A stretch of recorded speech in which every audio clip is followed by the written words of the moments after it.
आदमी, अगर गरीब आदमी पैसा लेने के लिए अपनी जाता है और पैसा मांगता है उससे, तो पैसे पर उसको पड़ती हैं जूते, लातें और जान से मारने की धमकी, और तमंचों की बटों से भी मारा गया है।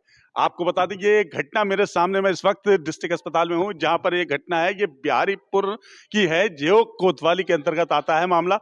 और इनके साथ क्या हुआ, ये और इनका भाई, ये दो लोग जो है पैसा मांगने एक ऐसे इंसान के पास जाते हैं, क्योंकि इनका टेंट का काम है, ये अब तक काम करते हैं, उसका पैसा मांगते हैं। काफी दिन जब पैसा नहीं दिया गया तो इन्होंने उसके पैसों की गुहार लगाने के लिए जब वहां पहुंचे तो उसके भाइयों ने मिलकर इन पर ताबड़तोड़ हमला कर दिया और इनको इतना मारा कि इनके माथे पर, सिर पर, टांगों पर चोट से और बटों से इनको मार के इनको लहू लुहान कर दिया। आनन फानन में इनके घर वालों ने इन्हें डिस्ट्रिक्ट अस्पताल रेफर कराया है, जहां पर अभी मैं अपने D7 आवाम को इनके रूबरू करा रहा हूं और पूछता हूं कि आखिर पूरा मामला, घटना क्या हुई। आपका मेरे D7 पे स्वागत। आप बताइए पूरा मामला क्या हुआ। सर मैं अपने पैसे लेने भाई गया था, तो ये पीने के बाद बदतमीजी करी, इन्होंने पिए हुए थे ये, और फिर मेरे पैसे उसे और उल्टे निकाले और चैन तोड़ी। नहीं, मुझे ये भी पता चला है कि उन्होंने जब आपने 930 रुपए के लिए, मात्र 960 रुपए के लिए आपके, जब आप उससे पैसा मांगने गए तो उसने मारा अलग और चैन सोने की अलग तोड़ी, और आपके 1260 रुपए जो आपके पर्स में थे वो भी निकाले, जैसा कि आपने मुझे बताया था। 1260 रुपए निकाले, चैन तोड़ी थी, पहले मार लगाई, फिर उसके बाद जेबों का झाड़ा लिया, अच्छा फिर गले की चैन तोड़ी। अच्छा। तो तमंचा एक भाई लेके आया उसका गयूर, उन्हें बड़े मारी, सारा खून से लहूलुहान हो गया। मैं कितने भाई हैं? ये दो भाई हैं, एक इनका चचा है आसिफ। अच्छा, तो ये तीनों ने आपको चुपट के मारा क्या? हाँ, इनका परिवार तो बहुत बड़ा है, हाँ। 20-25 लोगों का है। तो अब आपने, जब आपने अब इन पे क्या कार्रवाई करी है, ऐसा क्या? सर यही है कि साहब जो हमारे साथ हुआ है किसी के साथ ना हो, इनकी कार्रवाई करी जाए सख्त से सख्त।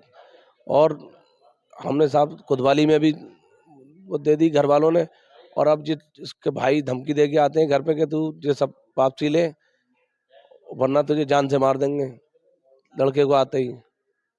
और अभी भी वो कह रहा है, एक भाई हमारा आ रिया अभी छूट के, अभी कह के गए घर पे अच्छा, कि वो आ रिया उसको आने दे, तो उसके बाद तुझे सब तेरा लिपटेंगे।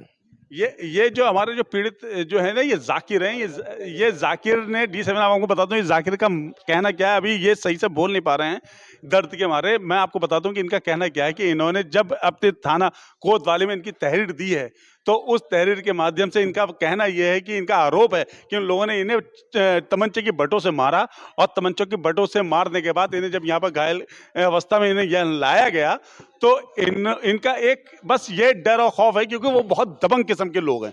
वो आए दिन लड़ाइयाँ झगड़े करते रहते हैं, और इसी डर के कारण ये यहाँ पर इस टेंशन में है कि मेरे उनके छूटने के बाद, जैसा कि इनका आरोप है कि उनके भाई ने अभी भी घर पे जाके, जो दो भाई इनके अभी टहल रहे हैं, जो अभी यहाँ पर जो जेल नहीं गए हैं वो अभी भी यहाँ पर हैं, और वो दो भाई मिलकर जब यहाँ पर गए हैं तो इनके घर पर धमकी दे के आते हैं, और धमकी देने पर ये कहते हैं कि एक भाई मेरा अभी जब छूट के आएगा तो वो भी तुम लोगों को मारेगा।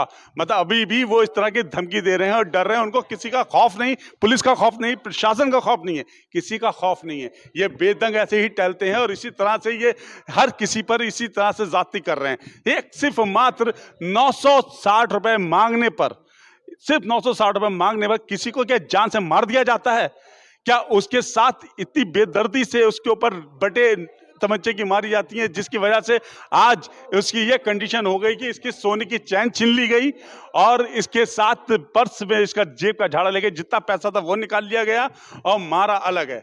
मैं बस एक प्रशासन से ये गुहार लगाता हूं कि प्रशासन इसकी तरफ ध्यान दे, और ऐसे होते हुए छोटे छोटे ये किस तरह से कांड होते हैं, ये इसी तरह से रुक पाएंगे अगर पुलिस हमारी सख्त हो जाए। कैमरा पर्सन मुस्तफा के साथ मैं सैयद सलमान, D7 न्यूज, बरेली।